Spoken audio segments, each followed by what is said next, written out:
मैंने बॉलीवुड पे एक्शन फिल्मों के नाम पे विद्युत जामवाल की कमांडो देखी है। मैंने एक्शन के नाम पे अभी एनिमल देखी थी और जॉन अब्राहम की फोर्स देखी है। इनसे ज्यादा धांसू एक्शन है। मैं इतना वादा कर सकता हूँ कि बॉलीवुड में ऐसी सीक्वेंस नहीं देखी होगी।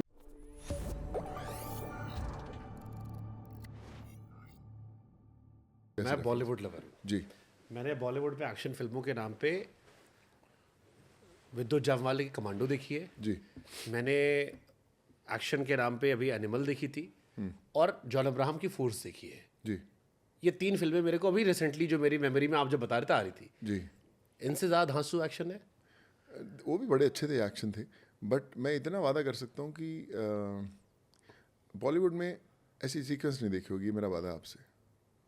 बड़ा क्लेम है। बड़ा क्लेम है, देख लीजिएगा, आप प्ले करिएगा और जब एक्शन आएगा तो उसके साथ ये जोड़ के बनाइएगा। ताली गाली दोनों आएगी एक साथ। दोनों आए उसी के लिए। आई थिंक जब आप मंच पे खड़े हो जाते हैं तो आप उसी के लिए हैं कि बॉस पत्थर मारो या फूल मारो।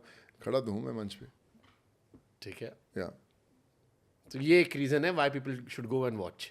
Not just action, I think एक इमोशन भी होना चाहिए। Action without emotion is pointless. तो पंजाब के अंदर रहने वाले एक सिंपल बंदे की कहानी जो एक दूध की फैक्ट्री चलाता है और किस तरह उसकी कहानी अनफोल्ड होती है, वो कोशिश है। मैं नहीं कहता कि मैं कोई बहुत बड़ा मास्टरपीस बनाने की कोशिश कर रहा हूँ, बट ईमानदार फिल्म बनाने की कोशिश की और मेहनत इतनी की है कि लोगों को मेहनत दिखेगी। देखिए, मेहनत दिख जाती है। सच्चाई आप सिने की दुनिया से ही आपको पता चल जाता है कि जब आप किसी का इंटरव्यू करते हैं तो कितनी सच्चाई दिखती है, नहीं दिखती है। वैसी तरह फिल्म्स के अंदर भी जब अपन देखने जाते हैं, क्लेमन बताया था कि कितनी ईमानदारी से फिल्म बनाई है। सही बात है, कैमरा झूठ नहीं बोलता। कैमरा झूठ नहीं बोलता, तो वो ईमानदारी आपको उसके अंदर दिखेगी। और एक सच ये भी कि 2005 में मैंने आशिक बनाया देखी थी। जी। गेटअप तो मेरे को आशिक बनाने वाला ही दिख रहा है। वही है बस, कोशिश यही है कि तब शुरुआत हुई थी और लोगों को पसंद आई थी। और तब हम लोग छिप छिप के देख रहे थे। छिप छिप के देख रहे था। तो मतलब आपका रोल वाला छिपके नहीं देखना था।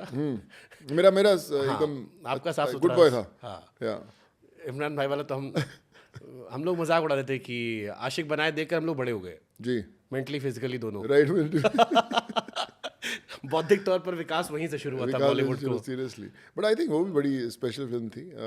क्या बढ़िया गाना था आपकी कशिश। या मुझे याद है कि जब म्यूज़िक भी थे उसके सारे जितना था, मुझे आदित्य ने बताया था कि यार मैं तब थोड़ा सा डामाडोल हो रहा था, फिल्म छोड़ रहा है, कहता है यार मैं म्यूज़िक ऐसा दूंगा ना भाई कि पूरा देश हिल जाएगा, और उसने वो दिया। सो आई फील कि उसका एक कन्विक्शन था उस समय जब वो फिल्म बना रहा था। तो सोनू सूद का लुक क्यों चेंज नहीं हुआ? मतलब 2005 से 2024, अब तो 25 आ गया ऑलमोस्ट। फिल्म रिलीज होगी 25 में। 20 साल में आदमी एक जैसा कैसे दिख सकता है?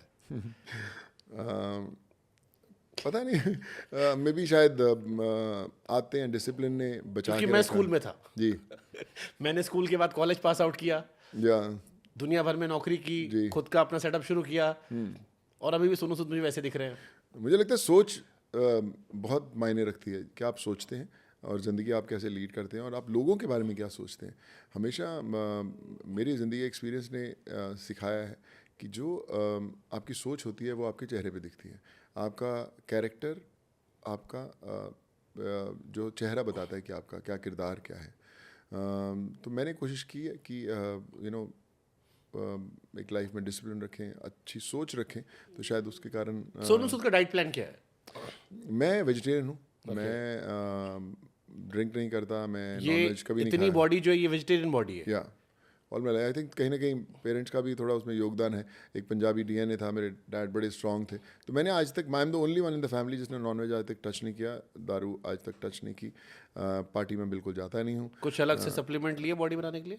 सप्लीमेंट्स नहीं मुझे याद है, मेरे पहले मैं जब नागपुर में किया तो मुझे प्रोटीन्स क्या होते हैं, कार्ब्स क्या होते हैं, मुझे इसके बारे में पता ही नहीं था। मैंने पुरानी फोटो देखी, वो शर्ट खोल के या तो मुझे कोई आइडिया नहीं था। मैं एक लोफ ऑफ ब्रेड पूरा जो बटर की, जो अमूल की बड़ी वाली वो ब्रिक आती है, वो रोज़ रात को खाता था। मुझे लगता है इससे ताकत आती है। तो और एक जो कच्चा दूध का पैकेट होता है जो मिलता है, उस समय दिनशॉ उसका नागपुर में मिलता था, तो बाहर उनका एक ऐसे टब सा पड़ा रहता था, उसमें पैकेट लिया और ऐसे मुंह से फाड़ा और पूरा पी लिया और फिर अंडे खा लिए। तो मुझे लगता था इससे ताकत है, तो मुझे कोई नहीं पता कि फैट जा रहा है। अच्छा, अंडा खा के वेजिटेरियन रहते हैं?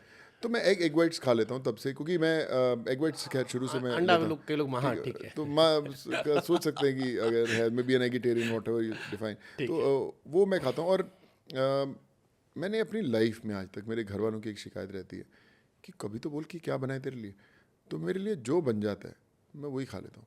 मेरी सालों से है कि मेरे को अगर आप दाल और राइस दे दें, या फुल्का, मैंने रोटी छोड़ दी काफ़ी टाइम से, तो दाल राइस दे दें, मैं पूरी ज़िंदगी उसी पे रह सकता हूँ।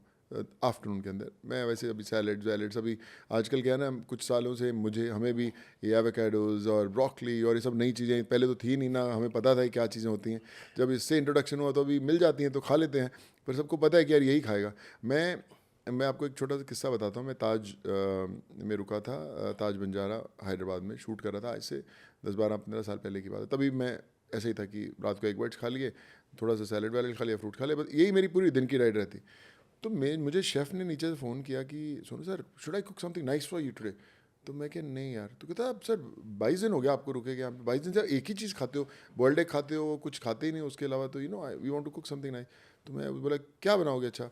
तो उसने 10-12 कोई ऐसी अलग अलग कुछ नाम भलते चलते बताए, कुछ ऐसा, उसमें मेरे को कुछ समझ नहीं आया कि क्या है बोल रहा है। बोला हाँ अच्छा। तो brother, I will have this tomorrow, today only I will have egg whites and all. तो मैं क्या, आज ही भेज दे। तो वो मैंने छोड़ा नहीं। तो मुझे लगता है कि आपकी जो ज़िंदगी की रूटीन होती है वो आपके चेहरे पे दिखती है।